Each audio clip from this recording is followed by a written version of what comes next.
Eclesiastes capítulo 2.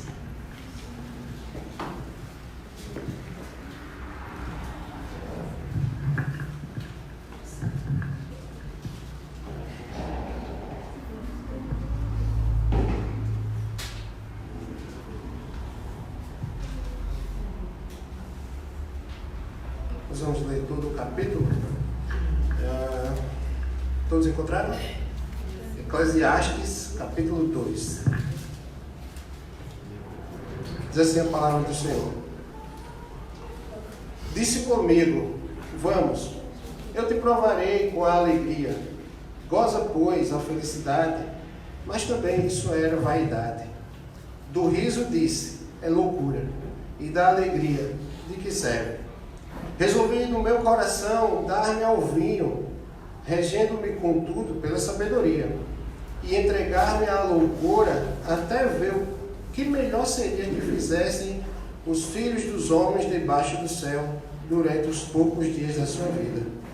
Empreendi grandes obras, edifiquei para mim casas, plantei para mim vinhas, fiz jardins e pomares para mim, e nestes plantei árvores frutíferas de toda espécie.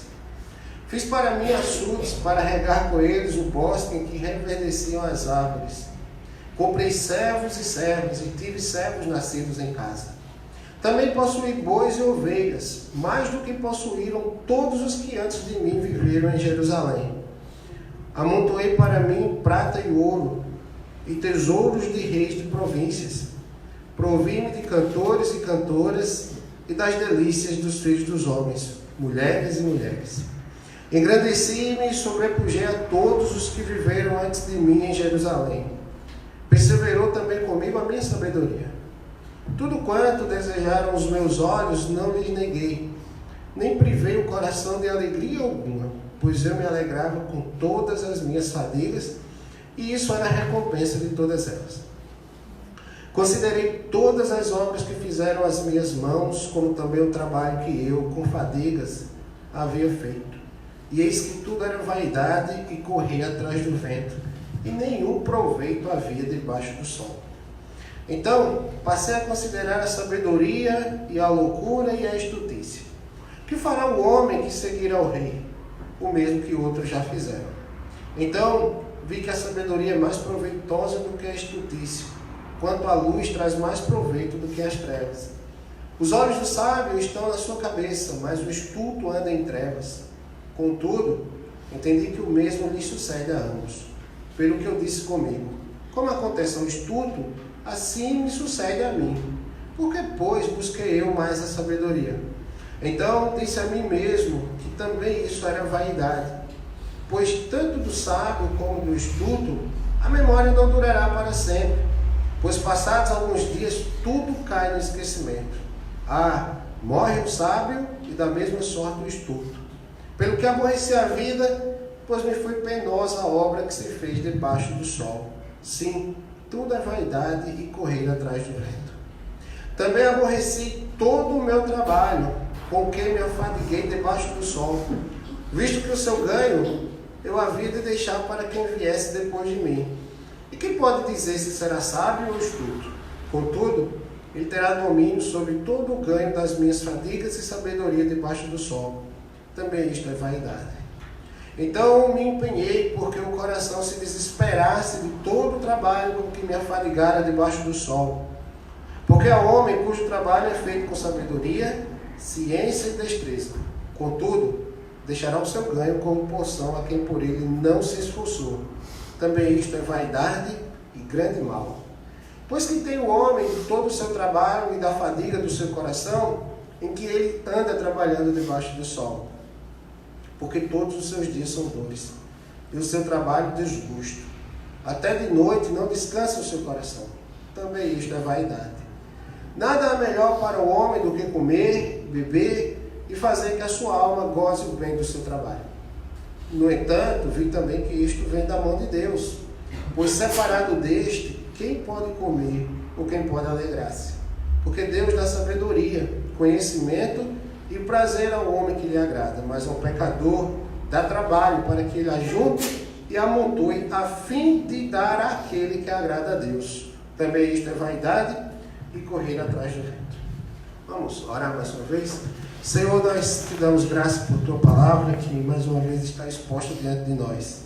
Que tua graça, tua misericórdia, teu Santo Espírito nos ilumine, nos dando a compreensão da tua revelação, nos dando a compreensão da tua palavra, da tua vontade para as nossas vidas, Senhor, revelada na tua Santa Escritura. Que o teu poder, mais uma vez, se aperfeiçoe em nossas fraquezas, que nós entendamos a necessidade que temos de caminhar segundo os ditames da tua Escritura, e não segundo o que nós achamos que é certo ou errado, mas segundo o teu querer, segundo a tua vontade, segundo os teus mandamentos, a tua santa lei.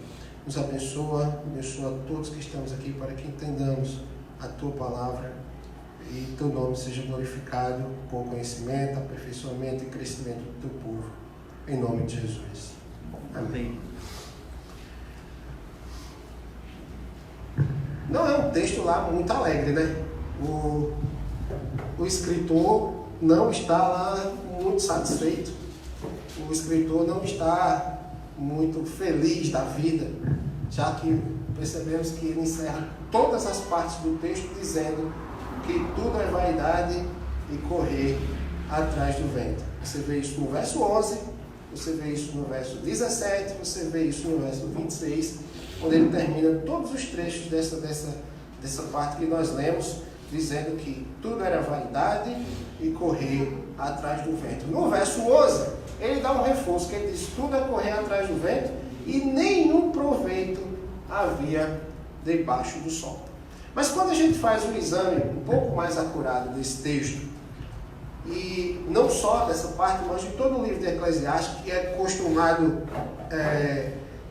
ser tido como um livro depressivo, um livro onde o autor, a autoria muitas vezes atribuída a Salomão, estava num momento em que ele não estava se alegrando com nada, não estava percebendo alegria em nada, não estava percebendo futuro em nada, não estava percebendo absolutamente nenhum proveito em nada do que tinha feito. Quando nós iniciamos o livro, no capítulo 1, do verso 1 até o verso 18, nós vamos ver ele fazendo um preâmbulo, dizendo que atentou para tudo que os homens faziam debaixo do sol. Está lá no verso 14. Atentei, capítulo 1, verso 14. Atentei para todas as obras que se fazem debaixo do sol, e eis que tudo era vaidade e correr atrás do vento. Essa era a visão que ele tinha. A grande questão que a gente muitas vezes passa batido, e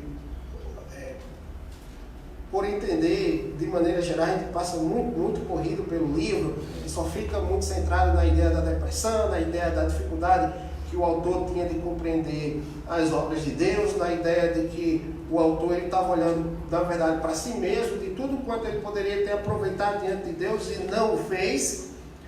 Mas é mais do que isso, entender o que é que ele chama com as obras ou o trabalho, ou o que é que ele chama com debaixo do sol. O que é que ele quer dizer com essas coisas? Muito mais do que uma expressão poética, uma expressão literária para dar um certo efeito ao texto, e realmente dá, né? Atentei para todas as obras que se fazem debaixo do sol. A gente leu isso aí várias vezes no livro. Depois vai ter lá no capítulo 3, já no famoso texto, proposto para todas as coisas, né, debaixo do sol. Debaixo do sol tudo é vaidade. A questão do termo debaixo do sol, na verdade, é compreender ou buscar compreender tudo que se faz no aspecto terreno, tudo que se faz no aspecto dessa vida aqui, no aspecto da nossa vida cotidiana, da nossa produção, do nosso trabalho, do nosso esforço, daquilo que nós fazemos, daquilo que nós corremos, cada gota de suor por nós derramada. E é exatamente contemplar a vida no aspecto horizontal, naquilo que Deus nos proporciona. Ou seja, é contemplar a vida no aspecto, quando a gente volta lá para Gênesis, quando Deus coloca Adão no jardim e diz: olha, você vai ter que cuidar e cultivar o jardim. Então, tudo isso aí você tem que fazer, você vai me glorificar fazendo isso daí. Então, o autor da carta do livro de Eclesiastes, ele olha exatamente nesse aspecto. Eu vi tudo que se faz debaixo do sol, mas tudo era vaidade, tudo era correr atrás do vento. No capítulo 2, que foi o texto que nós lemos, ele vai mostrar 3 aspectos dessa vaidade, desse correr atrás do vento que toma conta do nosso coração. E quando nós vamos chegando, e vocês vão perceber isso, à medida que a gente vai aprofundando a leitura, à medida que a gente vai olhando a leitura, a gente vai sempre tendo a percepção de que não há realmente nada positivo, de que não há realmente nada que vá levar a um bom termo a visão que o autor tem. Mas ele usa uma figura, um raciocínio para nos convencer de algo muito interessante. Muito interessante. A ideia é que ele vai falar, olha, não,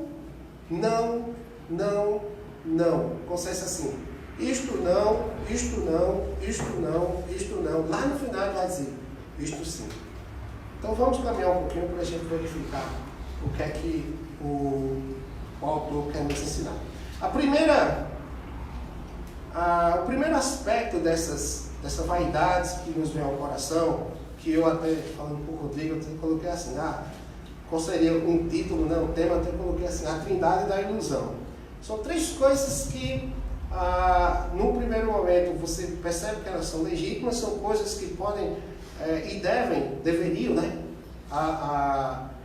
trazer glória a Deus nas nossas vidas, mas por conta do pecado, por conta da nossa vaidade, ela não traz e vai nos levar só a afundar e verificar que a gente não ia para canto nenhum.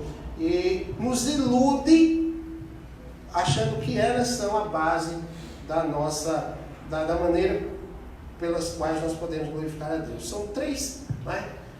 3 pontos que o próprio autor coloca aí, que são as possessões, que é a sabedoria e o trabalho.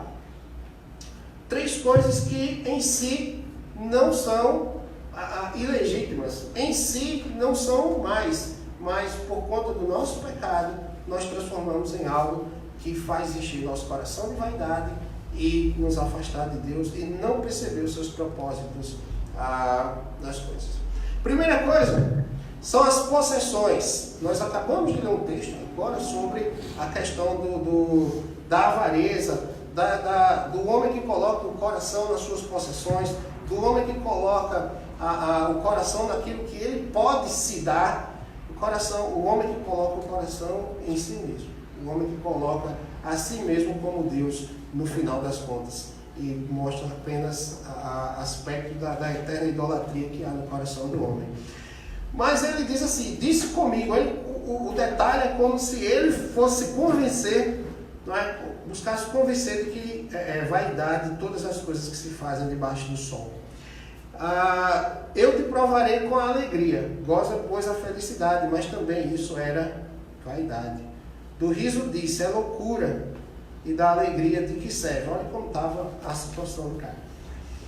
Resolvi no meu coração dar-me ao vinho, regendo-me contudo pela sabedoria, e entregar-me à loucura até ver o que melhor seria que fizessem os filhos dos homens debaixo do céu durante os poucos dias da sua vida.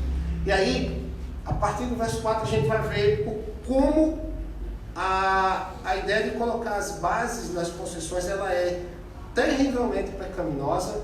De colocar o nosso coração nas possessões é terrivelmente aterradora, porque está muito claro no texto o quanto esse homem fazia de si mesmo o seu próprio Deus. Quando ele diz assim, verso 4, empreendi grandes obras, edifiquei o quê? Para mim casas, plantei para mim, fiz jardins e pomares para mim, e neste plantei árvores frutíferas de todas as espécies. Verso 6, fiz para mim açudes, comprei servos e tive servos nascidos em casa, também possuí bois. Verso 8, amontoei também para mim prata e ouro nascidos em casa. Não é? Provi-me de cantores e cantoras, e das delícias dos filhos dos homens, mulheres e mulheres. Engrandeci-me. Não é? Ou seja, tudo o que ele fazia, todas as posses que ele era capaz de possuir, todas as posses que ele era capaz de ter, ele fez centrado única e exclusivamente nos seus próprios desejos, única e exclusivamente de prover o que pedia o seu pobre coração, na ilusão de que aquilo preencheria, na ilusão de que aquilo o faria completo, o faria pleno. E ele foi colocando, você tem obras, você tem grandes jardins, grandes pomares, ou seja, você vai ter comida à vontade, você vai ter servos e servas que denotam também a força do seu poder. Naquela época, quanto mais servos, no caso, eram escravos mesmo que você tinha. Até no aspecto sexual, ele fala aqui, né, quando ele diz que teve mulheres e mulheres que desejaram o seu coração, está lá no verso 8.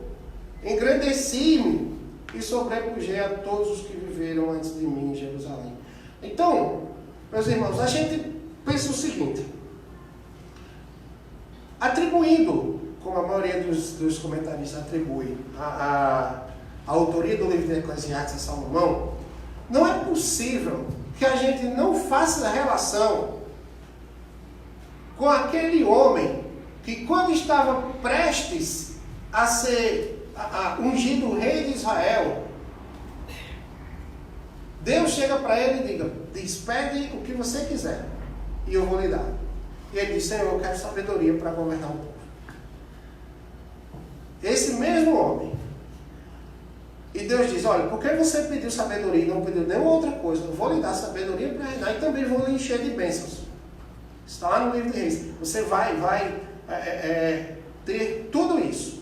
Então preste atenção, todas essas coisas que ele citou vieram da mão de Deus. Todas essas coisas que ele, na verdade, escreveu dizendo que deu a si mesmo, mostram quão diferente era esse homem daquele que clamou a Deus por sabedoria e Deus disse que ia dar, além de sabedoria para governar, ia dar muito mais. Ele muito ciente de que recebera da mão de Deus, recebera da graça e da misericórdia de Deus, além de sabedoria para governar, todas estas coisas. No final ele vem para cá e escreve que diz, fui eu que dei, fui eu que me dei, fui eu que me dei.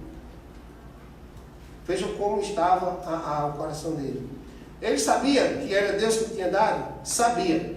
A questão é que aqui ele está fazendo uma confissão.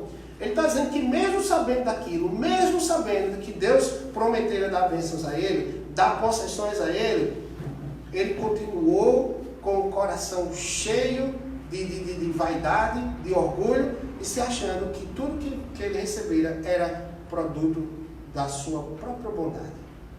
Então, eu vou me dar. Eu vou me dar isso. Eu vou fazer para mim as suas. Além dessa ideia de que ele é quem faz todas as coisas. Ele faz, e ele cita muito claramente que faz para quem? Para ele.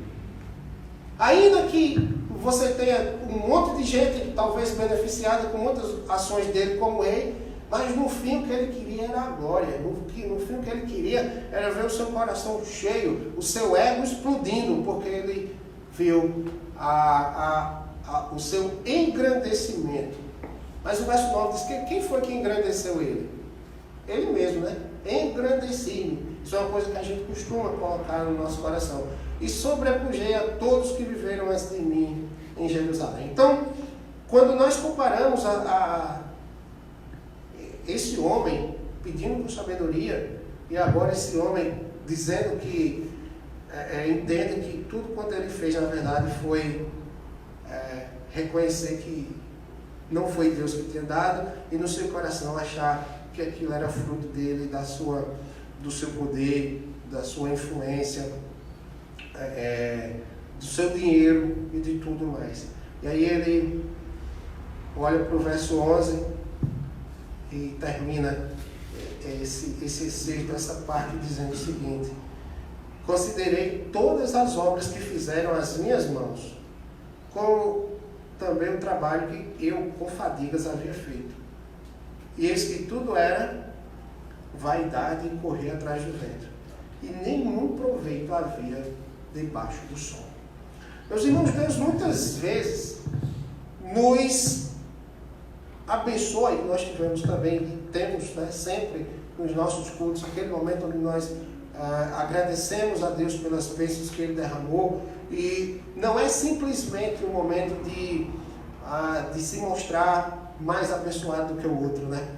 Mas pelo contrário, é um momento onde nós reconhecemos que somos miseráveis e que aquilo que nós temos é pura graça e misericórdia da parte dele. É exatamente isso, que o que nós temos vem dele, não das nossas capacidades, não dos nossos esforços, não do nosso intelecto, não do nosso dinheiro, do que seja, mas vem da graça e da misericórdia dele. Fomos abençoados com trabalho, graça de Deus. Estamos sendo abençoados com saúde, graça de Deus. Nossa família está tendo o sustento necessário dia a dia, graça de Deus.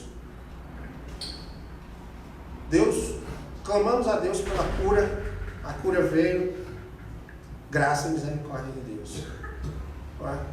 Estávamos desempregados, clamamos por emprego, Deus abriu a porta do emprego, graças a Deus. Havia um problema sério em relacionamento, Deus tratou, graça e misericórdia de Deus. É isso que nós reconhecemos, que toda boa dádiva, como está escrito lá em Tiago, vem do Pai das luzes. Isso que nós reconhecemos. Então, se nós não atentarmos para o que o autor diz, nós vamos estar vendo as coisas, fazendo as coisas, sentindo e percebendo as coisas apenas em um aspecto. Que aspecto? Debaixo do sol. Se nós olharmos apenas debaixo do sol, nós vamos ver apenas homens correndo para lá e para cá, desesperados atrás das coisas desse mundo. E se nós não nos cuidarmos, se nós não atentarmos para isto, estaremos fazendo as mesmas coisas. E que Deus guarde o nosso coração para a gente não cair nessa armadilha que Salomão caiu, que o autor de Eclesiastes caiu. De ter que em um determinado momento confessar, olha, em determinado momento eu corri atrás do vento. Por quê? Porque eu estava vendo as coisas apenas debaixo do sol.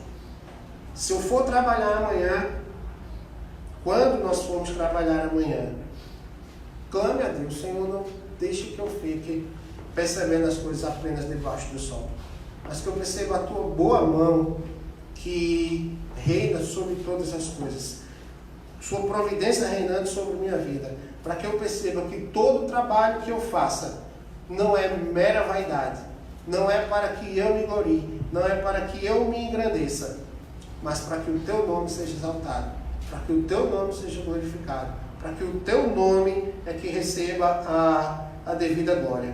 Porque senão, ao chegar ao fim do dia, a gente vai estar fadigado e dizendo que não fez nada, não valeu de nada. E só a graça de Deus é que vai nos dar condições de olhar para tudo com que nós afadigamos no nosso dia de trabalho, na nossa semana de trabalho, e dizer, Senhor, muito obrigado, porque Tu me fizeste glorificar o Teu nome.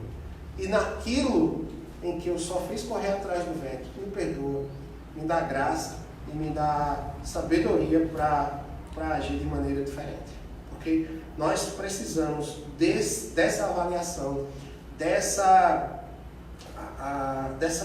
convicção do pecado, que nós somos muito tentados a olharmos as coisas apenas debaixo do sol, a vivermos debaixo do sol. Lembrando que debaixo do sol estão justos e injustos. Debaixo do sol estão pecadores e ímpios. E o que vai fazer a distinção é exatamente aquele que glorifica a Deus em suas ações, aquele que busca glorificar a Deus em suas ações, e aquele que acha que tem as coisas todas por conta da sua mão, por conta da sua força, por conta da sua influência, por conta de sua sabedoria ou o que quer que seja, o seu dinheiro. Mas as possessões devem fazer com que a gente glorifique a Deus e não... A fadiga, ela vai acontecer, né? Mas quando nós nos afadigarmos, é bom vermos se só estamos afadigados por ter corrido atrás do vento ou por ter produzido algo de fruto eterno para a glória de Deus, como nós lemos no texto de Marcos 12, para literal isso, se o nosso primeiro objetivo foi buscar o reino de Deus. Porque se não foi, a ordem bíblica ela fica invertida. A gente vai, pela ordem bíblica, nós devemos buscar primeiro o reino de Deus e as demais coisas vão ser acrescentadas. Se nós queremos as demais coisas primeiro, nós estamos invertendo a ordem. Né? Nós estamos invertendo a ordem. E aí será vaidade e será correr atrás do vento. Segundo aspecto, segundo elemento da trindade da ilusão é a sabedoria. Olha, quando a gente pensa de novo, aí o coração chega, aperta, de pensar que quem está falando de sabedoria é vaidade é o homem que é tido como o homem mais sábio da história. Que é Salomão. Exatamente o ponto principal, digamos assim, o ponto de transição pesado na vida de Salomão é exatamente o que a gente citou quando ele pede sabedoria a Deus para reinar, para conduzir o povo. E de repente esse homem vem dizer que a sabedoria é vaidade. Vamos lá, verso 12. Ele diz: então passei a considerar a sabedoria e a loucura e a estultícia. Que fará o homem que seguir ao rei? O mesmo que outros já fizeram. Então, vi que a sabedoria é mais proveitosa do que a estultícia, quanto a luz traz mais proveito do que as trevas. Os olhos do sábio estão na sua cabeça, mas o estulto anda em trevas. Contudo, entendi que o mesmo lhes sucede a ambos. Pelo que eu disse comigo, como acontece ao estulto, assim me sucede a mim. Por que, pois, busquei eu mais a sabedoria? Então disse a mim mesmo que também isso era vaidade. Pois tanto do sábio como do estulto, a memória não durará para sempre. Pois passados alguns dias, tudo cai no esquecimento. Morre o sábio e da mesma sorte o estulto. Pelo que aborreci a vida, pois me foi penosa a obra que se faz debaixo do sol. Sim, tudo é vaidade e correr atrás do vento. Segundo ponto que ele diz agora. Olha, vejam bem. Eu passei a considerar agora não mais as posses, mas a sabedoria. Aí ele fala três coisas, né? A sabedoria, a loucura e a estultícia. E aí ele faz uma comparação no verso 3, né? Ele diz assim: a sabedoria é mais proveitosa do que a estultícia, quanto a luz traz mais proveito do que as trevas. Só que é uma regra de 3, né? É uma proporção aqui. O que ele diz assim, é que a sabedoria está para a luz, assim como a estultícia está para as trevas. Né? Então é isso que ele diz. Então até aí, tudo bem. Vamos lá, ele está aí muito tranquilamente expondo, explicando bem direitinho. E ele diz: os olhos do sábio estão na sua cabeça. Olha, o que ele quer dizer com isso? Os olhos de todo mundo estão na cabeça, né? Isso aí não tem muito problema não. Mas a questão é a seguinte, é que os olhos do sábio estão na sua mente, estão na sua razão. Ele não olha simplesmente e digamos assim, apenas intuitivamente ou instintivamente, apenas pela questão de ver o que se encontra à sua frente. Mas ele vai raciocinar em cima daquilo que está sendo visto. Vai pensar em cima daquilo que está sendo visto. E ele diz, ou seja, para que ele perceba direito, e aí ele vai verificar onde na verdade há luz e onde na verdade há trevas. Vejam a figura que ele usa aqui. É que há aspectos da nossa vida que se apresentam diante de nós e que a gente precisa analisar bem para ver se estamos indo no caminho de luz ou no caminho de trevas. É isso que ele fala sobre a questão dos olhos do sábio estarem na sua cabeça. Já na razão para que quem age com sabedoria entender para onde deve ir. O estudo não faz isso, o estudo anda em trevas. Ele sai, digamos assim, ele viu uma porta aberta, ele vai, não sabe nem o que é que apresenta, não sabe nem quem foi que abriu, não sabe por que aquela porta está aberta. Essas questões todas que o sábio faz diferir, pensar, por que foi que abriu? Por que abriu? Quais são as intenções? Pensar para que até que a gente haja, né, com prudência. Mas aí começa a depressão de novo. Aí começa a tristeza de novo.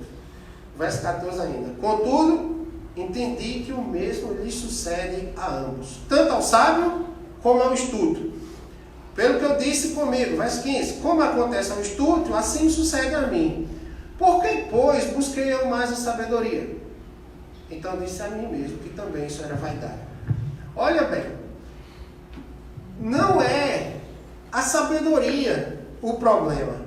Vejam bem, não era a sabedoria o problema, visto que quem deu sabedoria a esse homem foi Deus. Não era a sabedoria. A questão é que ele estava deprimido porque aqueles que não buscavam ser sábios viviam do mesmo jeito, ou talvez até melhor, e no fim iam morrer todo mundo. Essa era a desgraça que ele estava percebendo. Né? E ele ainda fica assim, porque pois busquei eu mais a sabedoria. Então disse a mim mesmo que também isso era vaidade. Isso lembra uma pessoa muito conhecida da Bíblia, e que eu já tive a alegria de escutar uma ou duas mensagens do nosso irmão Guilherme sobre esse, que está lá no Salmo 73. Dá uma olhada lá.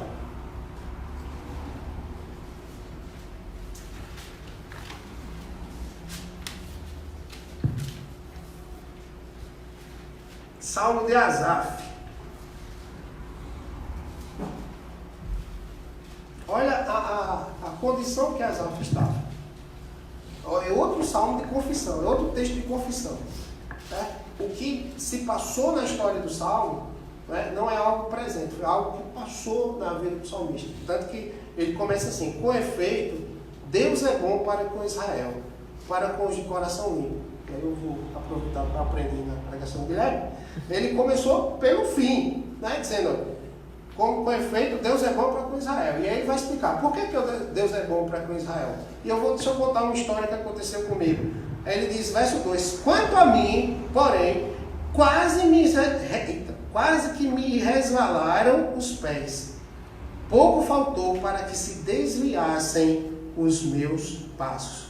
Olha a situação dele. Verso 3: invejavam os arrogantes, invejavam a prosperidade dos perversos, porque para os perversos não há preocupação. Verso 4: o seu corpo é sadio, não partilham de canseiros dos mortais, nem são afligidos como os outros homens, tal. E aí vai. Mas, no verso 12, vejam 12 e 13, ele faz uma distinção muito interessante. Ele termina falando dos ímpios, e diz assim: eis que são estes os ímpios, e sempre tranquilos fazem o quê? Aumentam suas riquezas.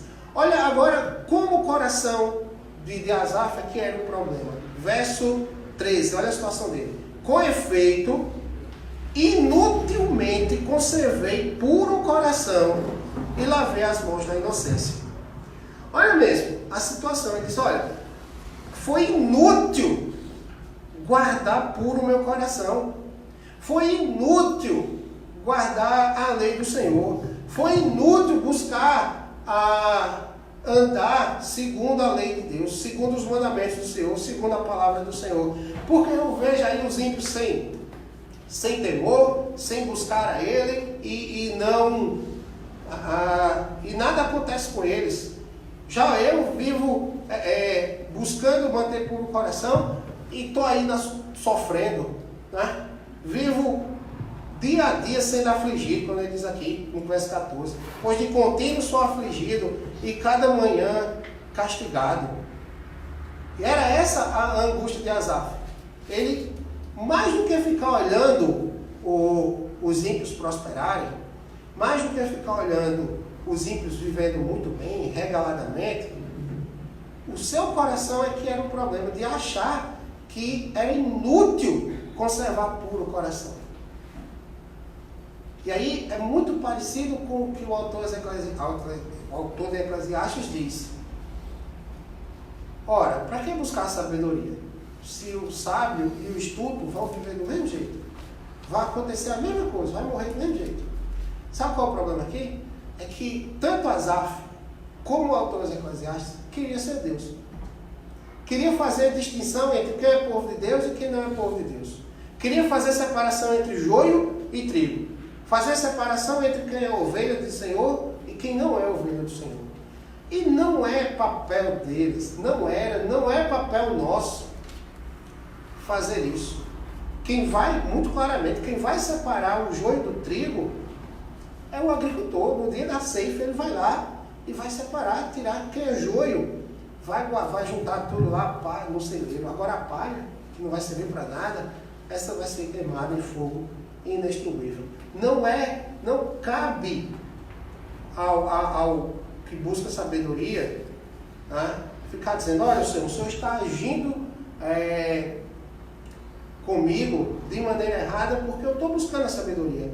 Eu estou buscando andar pelos caminhos corretos. Eu estou buscando, pesando os caminhos para glorificar o seu nome. E eu vejo aí os ímpios, os estúpidos, aqueles que querem viver longe do Senhor, vivendo felizes, vivendo alegres e vão morrer do mesmo jeito que eu vou morrer e vão cair no esquecimento. Isso não é justo. Ora, quem somos nós para dizer a Deus o que é justo e o que não é justo? Se Deus nos deu sabedoria, é para ser usada para a glória dele. Se Deus nos deu sabedoria, é para ser usada para propor a esse mundo caído a sabedoria que vem de Deus.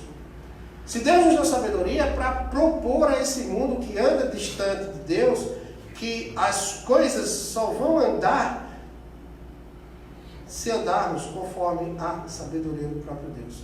Que a ciência produzida pelos homens, ela só traz o bem porquanto a mão de Deus está sobre nós. Porquanto Deus derramou conhecimento no coração dos homens. Se há reis, governantes que governam bem o seu povo, isso é a mão de Deus sobre esse povo. Se há no meio político, olha mesmo, pessoas que buscam realmente o bem do povo, isso é a mão de Deus sobre essa nação, sobre essas pessoas. Nós não podemos andar de maneira nenhuma pensando que a sabedoria que Deus nos dá é para nos diferir no sentido de nos tornar maiores ou melhores do que os outros. De maneira nenhuma. Aí a gente vai fazer exatamente o que aconteceu com o autor de Eclesiastes. Vai cair em si em determinado momento e dizer que tudo era vaidade e tudo era correr atrás do vento. Porque todas essas coisas, as possessões, a sabedoria, depois a gente vai ver o trabalho, dependendo do viés pelo qual a gente olha, é realmente vaidade, é poeira, não é? É pó, porque se não estiver calcada nas bases da Escritura. Nós não podemos buscar isso. A nossa sabedoria deve ser aquela instruída por nós, por Paulo, que é para que nós possamos remir os dias, porque os dias são maus. E nós só vamos fazer isso se agirmos com sabedoria. E Tiago nos diz, não esse Tiago, o Tiago da Bíblia, mas eu acho que esse aqui concorda, que se alguém necessita de sabedoria, faz o quê? Peça a Deus, que a todos dá liberalmente. Esse é o caminho. Salomão fez isso no início. Aí depois no final ele vê que também o seu coração perverteu essa bênção que Deus deu. Mas ele reconheceu, no fim, que isso foi vaidade e correr atrás do vento. Porque a sabedoria que Deus nos dá é muito diferente da sabedoria que os homens entendem por ser sabedoria. E se nós ficarmos somente no aspecto que os homens entendem por sabedoria, é vivermos apenas debaixo do sol, com os olhos apenas debaixo do sol, e não no Criador que reina soberano sobre todas as coisas. Para finalizar, e já para abrir o terceiro ponto, ele começa o verso 17 dizendo: pelo que aborreci a vida. Aí no verso 18 ele começa: também aborreci todo o meu trabalho. Parece um termo assim de abuso, né? O cara está muito aborrecido e tal, e o livro é meio abusado em termos pontos, né? Bem, digamos assim, para baixo, mas ele diz: também aborreci todo o meu trabalho. Mas quando nós lembramos do texto de Romanos, de Paulo falando sobre Esaú e Jacó, vocês lembram bem, né? Que Deus amou Esaú e aborreceu de Jacó. Opa, invertido, não foi? Paulo não disse isso. Deus amou a Jacó e se aborreceu de Esaú. Vejam como é sério. A mesma palavra está sendo usada aqui para a questão de aborrecer o trabalho. A questão lá, o que está dizendo é que Jacó era o escolhido de Deus para continuar a linhagem que ia parar lá em Jesus Cristo. E Esaú não. A bênção de Deus estava sobre Jacó, enquanto sobre Esaú estava a maldição. Olha que coisa pesada. E o autor dos Eclesiastes vai dizer isso aqui: é como se você amaldiçoei o meu trabalho. Amaldiçoei o meu trabalho. Com quem me afadiguei debaixo do sol, visto que o seu ganho eu havia de deixar para quem viesse depois de mim. Olha, alguém, e vamos continuando a história, né? Alguém que ia governar com sabedoria vinda do próprio Deus, e que ia conseguir, além disso, muitas outras coisas, muitas outras bênçãos, não só para ele, mas também para o povo de Israel. Ele chega no final das contas e diz: olha, eu amaldiçoei o meu trabalho, porque eu me afadiguei debaixo do sol. Por quê? Olha como o coração desse homem estava centrado em si mesmo. Ele estava triste, afadigado, deprimido, porque o que ele construiu ia ficar para outros. Visto que o seu ganho eu havia de deixar para quem viesse depois de mim. Isso é uma coisa terrível, né?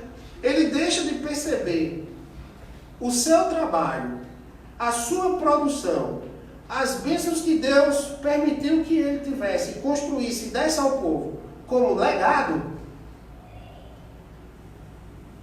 para ver como perda, porque ele não ia usufruir daquilo, de muitas coisas que ele havia conquistado. Então, mais uma vez, o homem estava, porque a gente olha no verso 2 lá: comprei para mim, eu doei para mim, juntei para mim, engrandeci a mim mesmo. Ele fez: então, agora eu vou deixar para os outros. E agora?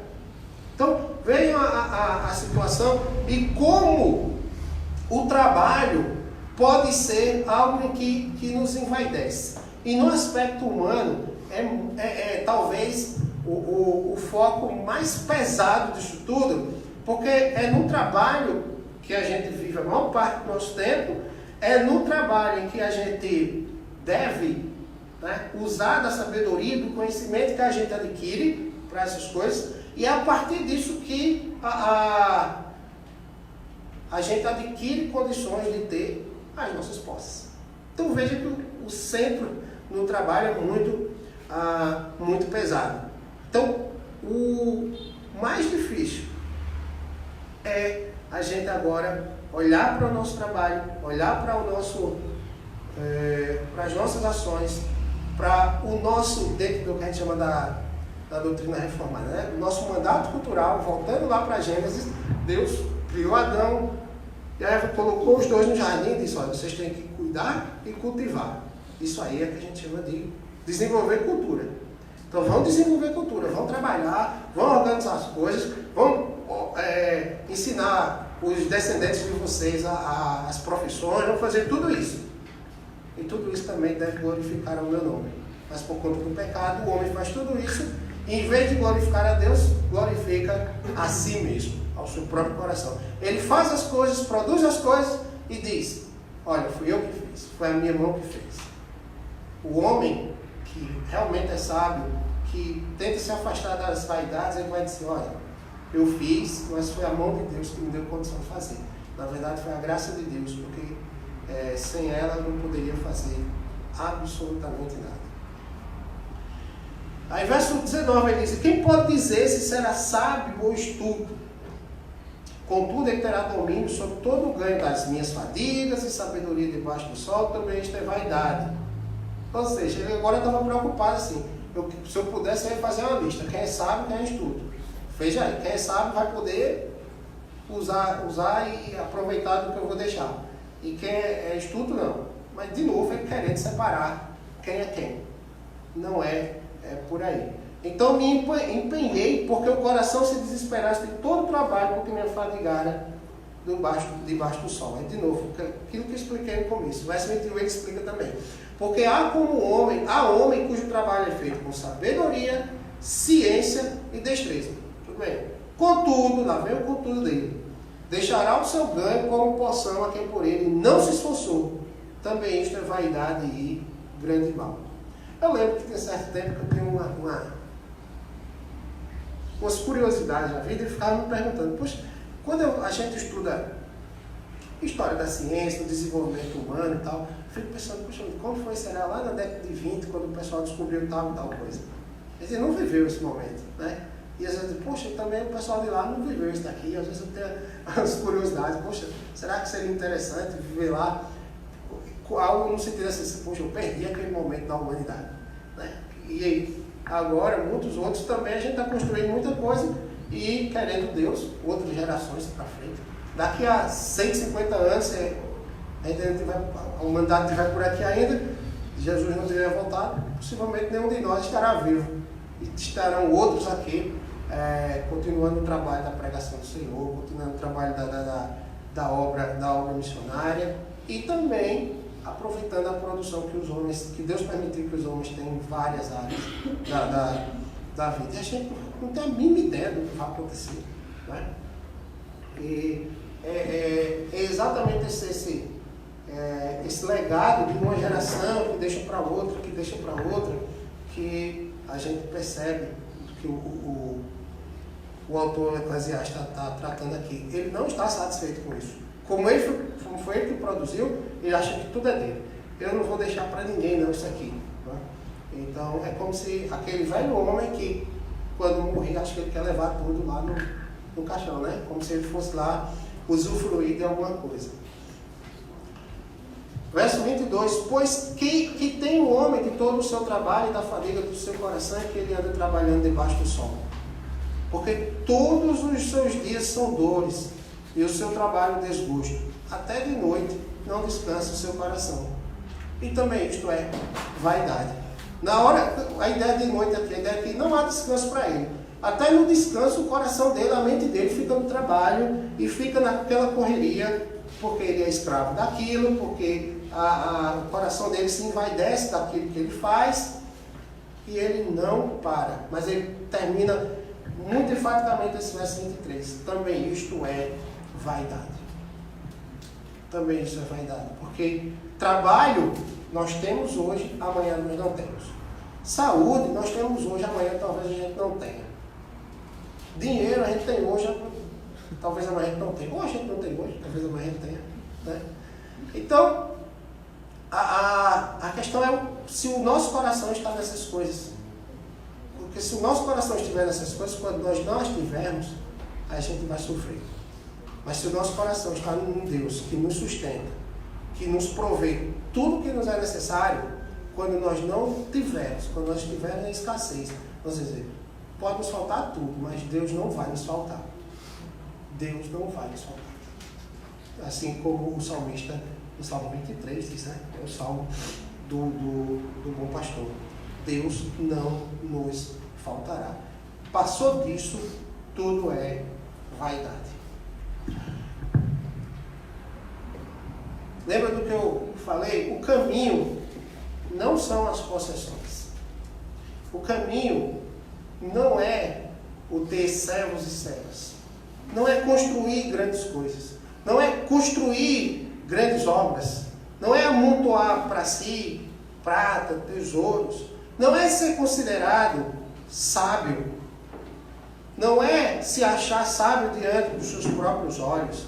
Não é ter um trabalho em que você produz por demais e talvez dele você adquira condições de ter muitas possessões, que vai levar para esse ciclo miserável, né? De ter possessões, a gente se envaidecer delas e achar que a gente precisa sempre mais, aí vai querer trabalhar mais, se achar mais sábio, aí vai ter mais coisas e aí vai nesse ciclo que vai só nos prender, e nele nós vamos virar escravos e vamos olhar para isso somente pelo viés de debaixo do sol. Mas aí o autor chega agora e faz isto sim. Agora, isto sim. Verso 24. Nada há melhor para o homem do que comer, beber e fazer que a sua alma goze o bem do seu trabalho. Olha, mas não foi tudo que ele estava dizendo antes? Era, mas tem um aspecto totalmente diferente agora. Final do verso diz o quê? No entanto, vi também que isto vem da mão de Deus. Não é só o trabalho que vem da mão de Deus, mas o fruto dele, o aproveitar o fruto dele, o gozar o bem do trabalho, o comer, o beber, isso vem da mão de Deus. Ou seja, eu precisava tirar os olhos de debaixo do sol apenas e contemplar que as posses que eu tive, a sabedoria que eu tive, a produção que meu trabalho rendeu, isso veio da mão de Deus. Não há pecado nenhum em eu comer, beber do fruto do meu trabalho, a minha alma se alegrar com o bem que o meu trabalho produz, mas há mal se eu achar que isso vem das minhas condições, vem de mim. Isso será vaidade, isso é ver as coisas debaixo do sol. Mas quando nós contemplamos que isso vem da mão de Deus, e o aspecto de vir da mão de Deus tem dois caminhos muito interessantes aqui.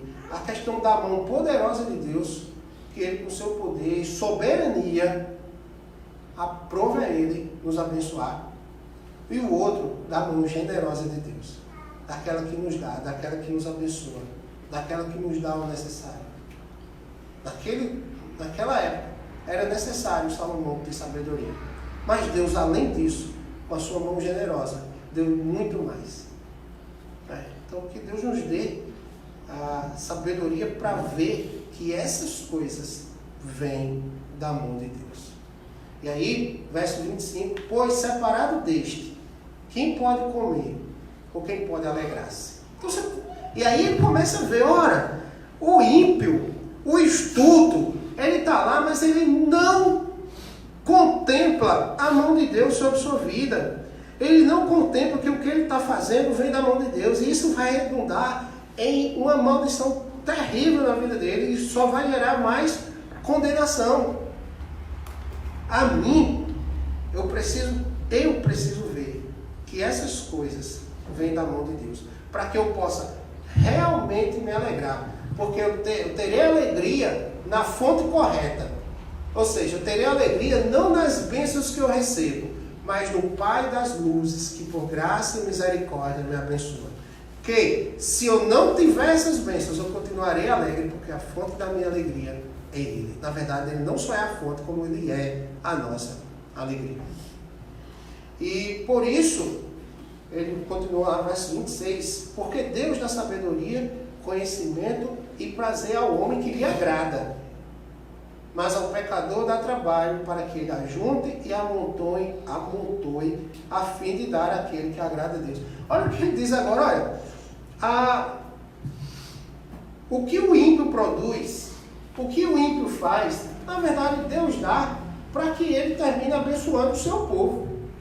Deus usa esse meio para abençoar o seu povo também. E a ideia da chuva sobre justos e injustos, a ideia de que você tem homens piedosos e homens ímpios, nesse momento, em algum lugar desse Brasil, produzindo alimento, que talvez mais hora menos hora caia na nossa mesa. Isso é cuidado de Deus com o seu povo. A diferença é que o seu povo vai olhar para a comida na mesa, agradecer a Deus também pela vida desses agricultores, mesmo esses ímpios, que não o reconhecem, né? Enquanto o ímpio vai estar achando que aquilo foi a sua força, o seu poder, o seu dinheiro. E enquanto ele achar isso, ele vai estar correndo atrás disso, mais e mais e mais, né? E nisso ele vai se apodrecendo nesse ciclo vicioso dessa trindade miserável da ilusão, fazendo cada vez mais vaidoso. Também isto é vaidade, correr atrás do vento. Aí cuidado, ele não está dizendo que a ideia de agradar a Deus, esse aqui é esse ponto sobre o ímpio, aquele que não agrada a Deus, de correr e tal, para ele, enquanto o que ele faz é vaidade, correr atrás do vento, Deus transforma em bênçãos para o seu povo. Deus transforma em bênçãos para o seu povo. E aí, quando nós olhamos todos esses aspectos, nós começamos a ter dois padrões bem estabelecidos.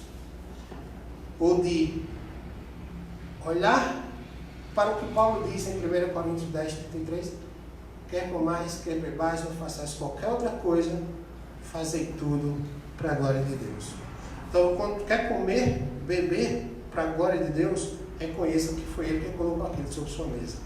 Quer gozar o bem do seu trabalho, sua produção, reconheça que foi Ele quem lhe deu. Trabalhe, se esmere, né? A Bíblia diz que, lá em Provérbios, que a mão remissa ela vai empobrecer, né? Mas trabalhe, produza, mas para a glória de Deus. Trabalhe, produza, porque foi Deus quem lhe deu esses dons, foi Deus quem lhe deu essa ordenança, né? Olhar por esse viés. E segundo, o livro o autor da Eclesiastes, assim como Asaf, queria em determinado momento fazer separação entre sábio e estudo, entre ímpio e piedoso.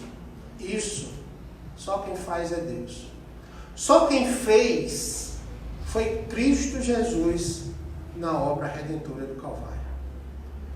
Derramando seu sangue pelos justos, Ele confirma não só a nossa eleição, mas também a condenação dos ímpios.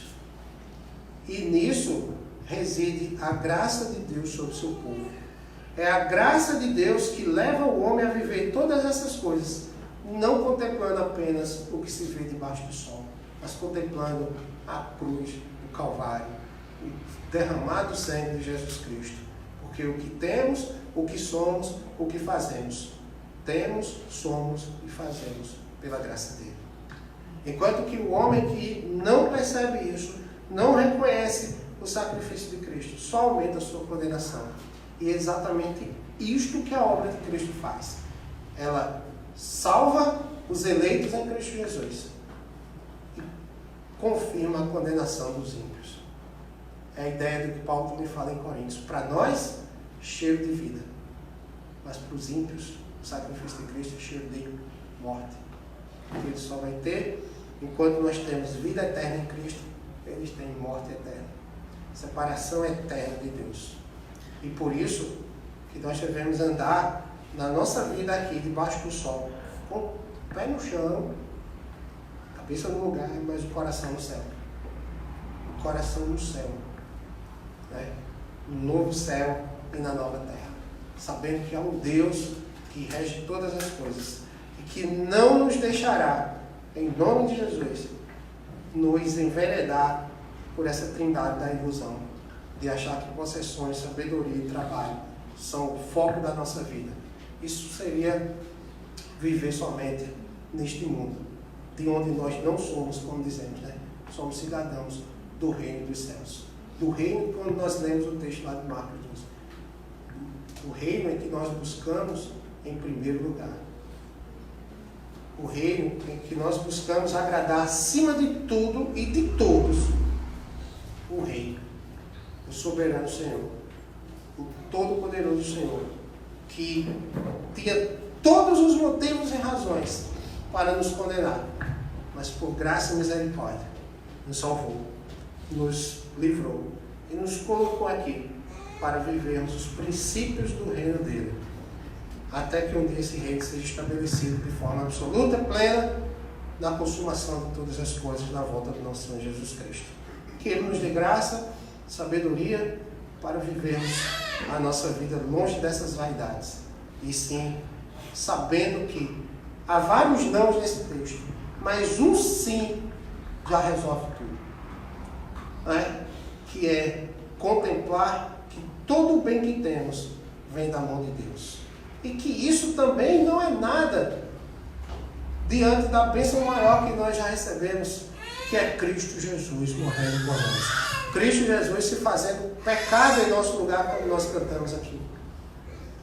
A bênção maior, a maior prova de compaixão, de amor desse Deus por nós, reside na cruz do Calvário. E é nela que nós devemos descansar. É nele, em Cristo, que nós devemos descansar e não corrermos mais atrás do vento. Vamos orar?